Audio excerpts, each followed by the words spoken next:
विरोधकांनी निदर्शनास आणून दिले की रॅपिडो ही प्रो गोविंदा लीगची प्रमुख प्रायोजक आहे, जी श्री सरनाईक यांचा मुलगा पूर्वेश यांनी यावर्षी मुंबईत आयोजित केली होती। 2 जुलै रोजी सरनाईक यांनी रॅपिडो ॲप वापरून एक राईड बुक केली, जेणेकरून एक वरिष्ठ अधिकाऱ्याने ॲप आणि त्याची बेकायदेशीर बाईक टॅक्सी सेवा कार्यरत नसल्याचा दावा सत्यापित केला होता आणि त्यानेच रॅपिडो ॲपवर वेगळ्या नावाने मंत्रालयातील त्याच्या ऑफिसपासून दादरपर्यंत स्वतः राईड बुक केली होती। 10 मिनिटात बाईक त्याच्या ठिकाणी पोहोचली आणि मंत्र्यांनी पाहून स्वार थक्क बसला होता।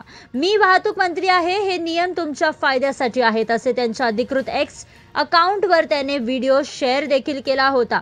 त्यानंतर त्याने सांगितले की राईडवर कोणतीही कारवाई केली जाणार नाही। मात्र आता महिनाभरापूर्वीच राज्याचे मंत्री प्रताप सरनाईक यांनी या कंपनीवरती बेकायदेशीर बाईक टॅक्सी सेवांचा पर्दाफाश केला होता आणि आता त्यांच्याच मुलाच्या कार्यक्रमाचे प्रायोजकत्व तीच कंपनी करत असल्याचे समोर आले आहे।